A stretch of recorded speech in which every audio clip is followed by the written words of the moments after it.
Praise the lord.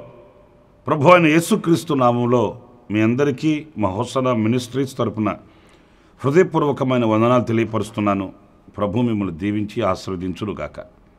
ప్రియులారా, ఈ పూట సామెతల గ్రంథం 17వ అధ్యాయం 17వ వాక్యంలో ఒక చక్కటి మాట, నిజమైన స్నేహితుడు విడువక ప్రేమించును, దుర్దశలో అట్టివాడు సహోదరుడుగా ఉండును. ఇక్కడ ఒక నిజమైన స్నేహితుని గురించి మనం చదువుతున్నామండి. ప్రియ దేవుని బిడ్డలారా, స్నేహాల గురించి నేను ఈరోజు కొత్తగా మీకు చెప్పాల్సిన అవసరమేమీ లేదు. ఎందుకంటే ఈ అనుభవం అందరికీ కలిగి ఉంటుందండి. స్నేహము అనేది ఎవరికి క్రొత్త ఏమీ కాదు. అది చెడుదో మంచిదో తర్వాత సంగతి. ఈ స్నేహము అనే నీడ ప్రతి వ్యక్తిని వెంబడిస్తూనే ఉంటుంది. అయితే మంచి స్నేహం ఆశీర్వాదాన్ని, రమ్యతను కలిగిస్తుంది. మరి చెడు స్నేహాల గురించి అంటారా?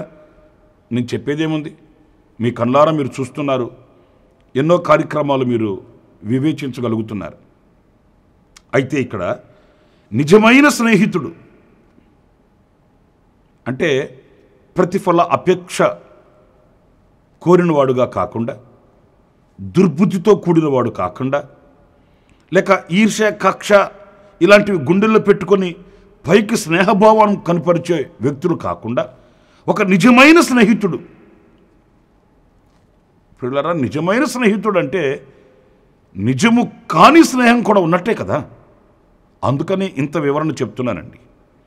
ఈ నిజమైన స్నేహితుడు ఎవరైనా ఉంటే అట్టి వాడటండి, కష్టం వచ్చినప్పుడు, నష్టం కలిగినప్పుడు, వేదన కలిగినప్పుడు, లేక ఒంటరిగా మిగిలిపోయినప్పుడు అతడు స్నేహితుడుగా కాదట, ఇంకొక మెట్టు ముందుకు వస్తాడు. రక్తాన్ని పంచుకొని పుట్టిన సహోదరుడులా మారిపోతాడంటండి. ఎంత మధురమైన మాట చూడండి. నేను స్నేహితుడిని కదా, నా పరిధి ఇంతవరకే, నేను ఈ విషయాల్లో జోక్యం చేసుకోకూడదు, నేను ఈ విషయాల్లో ఒక నిర్ణయం నేను తెలియపరచకూడదు అలా అనుకోడట. నిజమైన స్నేహితుడైతే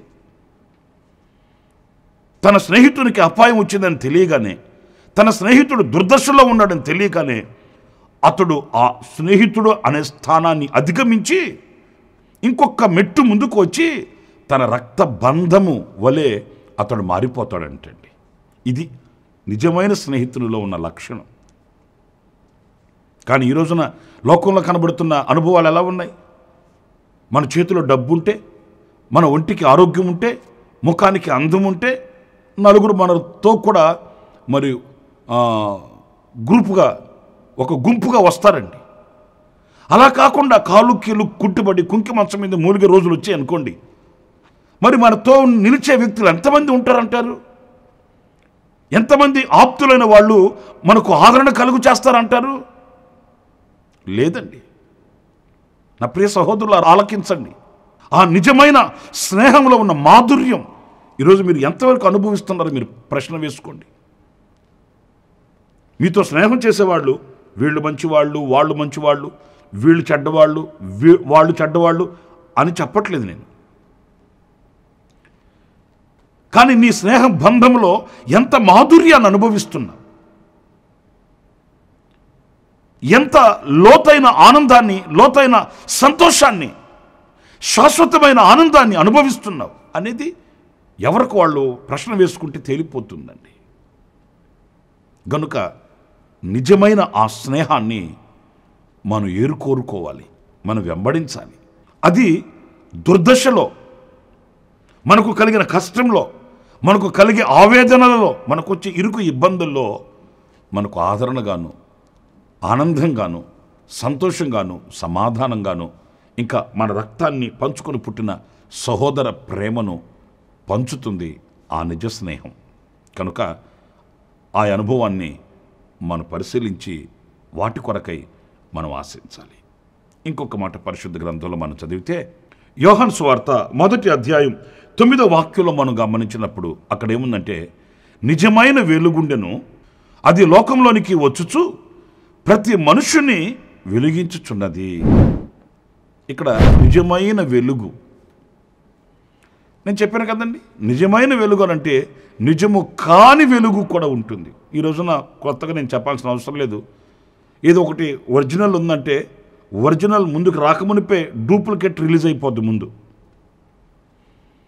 ఇంకా కనుక మనం ఆలోచిస్తే ఒరిజినల్ కంటే డూప్లికేటే దగదగదగ మెరిసిపోతుంటుంది. పాపం ఈ ఒరిజినల్ నిమ్మళంగా నీతిగా అలా నిలబడి ఉంటుంది, కానీ డూప్లికేట్ ఉంటుంది కదండి.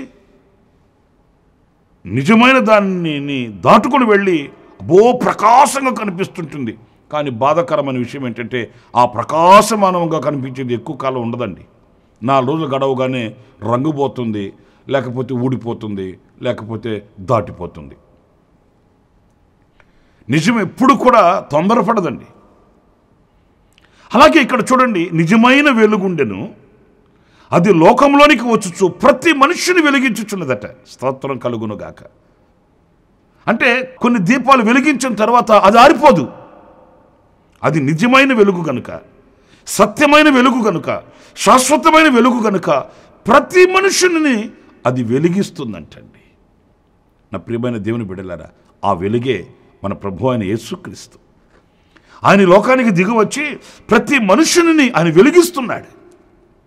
చీకటిలో ఉన్న మనిషిని ఆయన కౌగిలించుకొని హక్కును చేర్చుకొని అతనిలో ఉన్న చీకటి క్రియలను తొలగించి అతనిలో జీవ సంబంధమైన వెలుగు సంబంధమైన వాటిని అతనికి పరిచయం చేసి అతనిలో స్థాపించి మనిషిని మనిషిగా నిలబెట్టే దైవత్వం కలిగినటువంటి వీరుడు ఒకే ఒక్కడు. ఆయన పేరే మన ప్రభు అయిన యేసుక్రీస్తు. ఆయన నిజమైన వెలుగుగా ఈ లోకానికి వచ్చాడండి. ఆ వెలుగును మనకు ప్రత్యక్షపరచడానికి లోకానికి వచ్చాడండి. ఆ వెలుగులో మనల్ని నడపడానికి లోకానికి వచ్చాడండి. వెలుగు సంబంధులుగా మనల్ని తీర్చిదిద్ది ఆయన మనల్ని వెలుగుమయమైనటువంటి వ్యక్తులుగా మనల్ని ఆయన మలచాడండి. ఆయన నిజమైన వెలుగు. లోకంలో మనకు కొన్ని తాత్కాలికంగా మేలైనవి గాను క్షేమకరమైనవి గాను వెలుగుమయమైనట్లుగా కనబడుతాయండి. కనబడినంత మాత్రాన అవి మనకు ఆశ్రయము ఆశీర్వాదము అని అనుకోకూడదండి. లేఖనాల్లో మరొక మాట కూడా వ్రాయబడి ఉంటుంది. అదేంటంటే యెహోవాయే నీకు నిత్యమైన వెలుగు అని మనం యెషయా గ్రంథంలో చదువుతామండి. అంటే ఒక వెలుగు నిత్యం ఉంటుందా? సూర్యుడు ఉన్నాడండి, ఉదయాన్ని చూస్తే చాలా అందంగా ఉంటాడు, మధ్యాహ్నం చూస్తే మాడు పగిలిపోద్ది మనకు, సాయంకాలం చూస్తే అలా చూస్తూ ఉండగానే హస్తమించేస్తాడు, చీకటి అలముకుంటుంది. ఉదయము మధ్యాహ్నం ఉన్నంత ఆనందం కానీ ఉదయము మధ్యాహ్నం ఉన్న వెలుగు కానీ సంధ్యావేళ కనిపించదు, మరల చీకటి ఏలుబడి చేస్తుంది. కానీ ఆత్మీయంగా చూస్తే మన ప్రభు అలా కాదు. మన ప్రభు నిత్యమైన వెలుగు, నిజమైన వెలుగు. అంటే అర్థం ఏంటంటే చీకటిలో వెలుగులో అని కాకుండా అది రాత్రి అయినా పగలైనా చీకటైనా వెలుగైనా మధ్యాహ్నమైన ఉదయమైనా ఎలాంటి పరిస్థితుల్లోనైనా మనల్ని విడువని వెలుగు. ఆ వెలుగు మనతో ఉండి ఆ వెలుగులో మనల్ని నడిపించి మన బ్రతుకుని ఆనందమయం చేస్తాడు, మన బ్రతుకుని సార్థకం చేస్తాడు.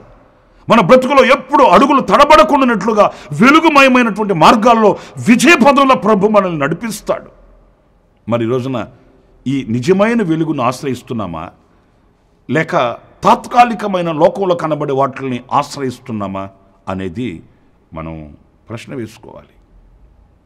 ఆయన రెక్కల నీడలో ఆయన వెలుగును ఆశ్రయించిన వారు జీవితం ఆనందమయం చేసుకుని ప్రభు సన్నిధిలో హర్షించి ఆనందించి బ్రతుకు దినములన్నిట కృపాక్షేమాలతో వాళ్ళు జీవించగలరు అనే విషయాన్ని మనం మర్చిపోకూడదండి. మరొక మాట కూడా నేను మీకు జ్ఞాపకం చేస్తాను. అది యోహాను సువార్త 15వ అధ్యాయం 1-2 వాక్యాల్లో మనం గమనించినప్పుడు, నేను నిజమైన ద్రాక్షావళిని, నా తండ్రి వ్యవసాయకుడు. నాలో ఫలింపని ప్రతి తీగను ఆయన తీసి పారవేయును. ఫలించు ప్రతి తీగ మరి ఎక్కువగా ఫలించవలెనని దానిలోని పనికిరాని తీగను తీసివేయును. చూసారండి, ఇక్కడ నేను నిజమైన ద్రాక్షావళిని. ప్రియ దేవుని బిడ్డలారా చూడండి, అంటే ద్రాక్షావళి 2 విధాలుగా కనిపిస్తుంది. 1, మంచి ఫలములను అనుగ్రహించు ద్రాక్షావళి. 2, మరి చేదైన ఫలములను అందించే కారు ద్రాక్షావళి. అయితే మన ప్రభువు అయిన యేసుక్రీస్తు ఎవరు అనంటే, ఆయన మంచి ద్రాక్షావళి, అంటే మంచి ఫలములను అందించు ద్రాక్షావళి. ఆ ద్రాక్షావళికి మనం అంటుకట్టబడాలండి. ఆ ద్రాక్షావళికి మనం అంటుకట్టబడినప్పుడు ఈ కారు ద్రాక్షలు ఫలించే మన వ్యక్తిగత జీవితాలు ఎలా మార్చబడతాయి అనంటే, మంచి ద్రాక్ష ఫలములిచ్చే ఆ చెట్టు గుణగణములను అలవర్చుకొని మనము కూడా మంచి ఫలములను అందించగలిగిన మంచి ద్రాక్షావళి వలె మార్చబడగలుగుతామండి. మీకు తెలుసో తెలీదో, అంటు కట్టడం అనేది చాలా శ్రేష్టమైందండి. అంటు కట్టేటప్పుడు ఏం చేస్తారంటే, ఒక చెట్టుకి మరొక కొమ్మని అంటు కట్టేటప్పుడు ఈ రెండింటిని కాస్త కత్తితో చివుతారండి. ఈ కొమ్మని ఆ కొమ్మని రెండింటిని కత్తితో కాస్త చువ్వి కత్తిరించి ఈ 2 కొమ్మలను తీసుకుని వచ్చి ఒక దగ్గరికి తాడుతో కడతారండి. అప్పుడు ఏం జరుగుతుంది? ఈ చెట్టులో ఉన్న స్వాభావికమైన గుణాలు ఈ చెట్టులో ప్రారంభమవుతాయి. నిజమే,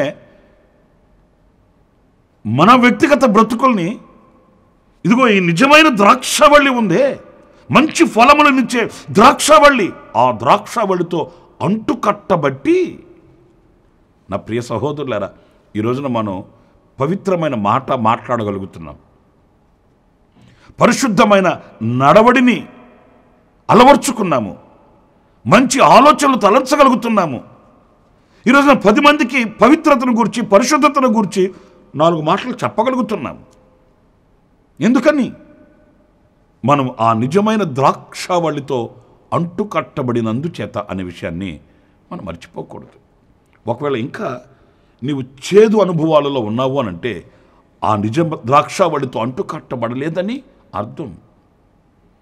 అందుకే వాక్యంలో మనం చదువుతామండి, ఆయనతో అంటుకట్టబడక మంచి ఫలములను ఫలించకపోతే తండ్రి ఏం చేస్తాడు? దానిని కత్తిరించి అగ్నిలో పడవేస్తాడట. ఎందుకంటే ఆయన అపవిత్రతను సహించువాడు కాదు, సమర్థించు దేవుడు కాదండి. గనుక ఆ పవిత్రతను ఆశించు దేవుడు ఈ రోజున ఆ నిజమైన ద్రాక్షావళితో అంటుకట్టబడమని ఆయన పిలుపునిస్తున్నాడు, అవకాశం ఇస్తున్నాడు, సమయాన్ని ఇస్తున్నాడు. ఇంకా చేదైన అనుభవాలు, హాని కలిగించే అనుభవాలు మన యందు ఉంటే ఈ నిజ ద్రాక్షావళితో అంటుకట్టబడిన వారమై వాటిని ఛేదించి వాటిని విడిచిపెట్టి మన స్వాభావికమైన గుణగణాలలో దైవత్వం ఉట్టిపడేటట్లు మనం మార్పు చెందవలసిన అవసరం ఉంది. అందుకే నిజమైన ద్రాక్షావళిని నేను, నిన్ను మార్చగలిగిన వాడను నేను, నీలో మార్పు తీసుకొని రాగలిగిన వాడను నేను, నిన్ను విలువ కలిగిన వ్యక్తిగా మార్చగలిగిన వ్యక్తిని నేను అని మన ప్రభు అయిన యేసుక్రీస్తు ఆయన బోధించాడు. మరి ఈ రోజున ఒక్కసారి మనల్ని మనం ఆలోచించుకొని నిజమైన వాటిల్ని మనం ఆశ్రయిస్తున్నామా, లేక అల్పమైన వాటిల్ని ఆశ్రయిస్తున్నామా? నిజమైన వాటిని కోరుకుంటున్నామా, అల్పమైన వాటిని కోరుకుంటున్నామా అని మనల్ని మనం విమర్శించుకోవాలి. ఆ నిజమైన వాటిని మనం వెంబడించాలి అనేది వాక్యం యొక్క సారాంశం. నేను 3 విషయాలు మీతో చెప్తూ వచ్చాను. నిజమైన ద్రాక్షావళి, నిజమైన వెలుగు, నిజమైన స్నేహితుడు. 3 విషయాలు చెప్తూ వచ్చాను. ఈ నిజమైన వాటిలో ఉన్న రమ్యతను అపేక్షిద్దాము, అలవర్చుకుందాము, ఆశీర్వాదానికి పాత్రలం అవుదాం. తలలో ఉంచండి, చిన్న ప్రార్థన చేసుకుందాం. కృపా సత్య సంపూర్ణుడ, జీవాధిపతి అయిన ప్రభువా మీకు వందనాలు. మేము వివేకం గలవారమై నిజమైన వాటిని వెంబడించుటకు, అనుసరించుటకు, ఆచరించుటకు మా హృదయాన్ని విశాలపరిచారు. అందుకు నీకు స్తోత్రాలు చెల్లిస్తూ ఉన్నాను. ప్రభువా, నిజమైన స్నేహము, నిజమైన వెలుగు, నిజమైన ద్రాక్షావళి అని మేము లేఖనాల్లో చదివాము. వాటి యందు దృష్టి కలిగి, ధ్యాస కలిగి, అభిలాష కలిగి నాయనా మేము ముందుకు వెళ్ళడానికి సహాయం చేయండి. ప్రాముఖ్యంగా మీతో అంటు కట్టబడిన వారమై బహుగా ఫలించుటకు మీరు మాకు కృపను అనుగ్రహించి నడిపించమని నన్ను, మమ్మల్ని మీ పాదానికి అప్పగించుకుంటూ మీరే మమ్మల్ని చేపట్టి నడిపించమని, మీరే అధిపతిగా, అధికారిగా మా యందు మీరు ప్రత్యక్షమై మమ్మల్ని బ్రతికింప చేయమని ప్రభువా మమ్మల్ని మీ చేతులకు సమర్పించుకుంటూ ఈ దినమంతా విశేషమైన కృప నీ బిడ్డలకు సమృద్ధిగా మీరు అనుగ్రహించి నడిపించమని యేసు నామములో ప్రార్థించి వేడుకొనుచున్నాను తండ్రి. Amen, amen, amen. ప్రభు మిమ్మల్ని ఆశీర్వదించి దీవించునుగాక. విశేషమైన కృప ఈ దినమంతయు మిమ్మల్ని ఆవరించునుగాక. ఆమెన్. ప్రతి దినము ఈ అనుదిన కృపాను సందేశాల కొరకు, ఇంకా మరిన్ని ఆత్మ సంబంధమైన సందేశాల కొరకు ఈ మా యూట్యూబ్ ఛానల్ ని సబ్స్క్రైబ్ చేసుకోండి. Pastor Ramesh, hosanna ministries.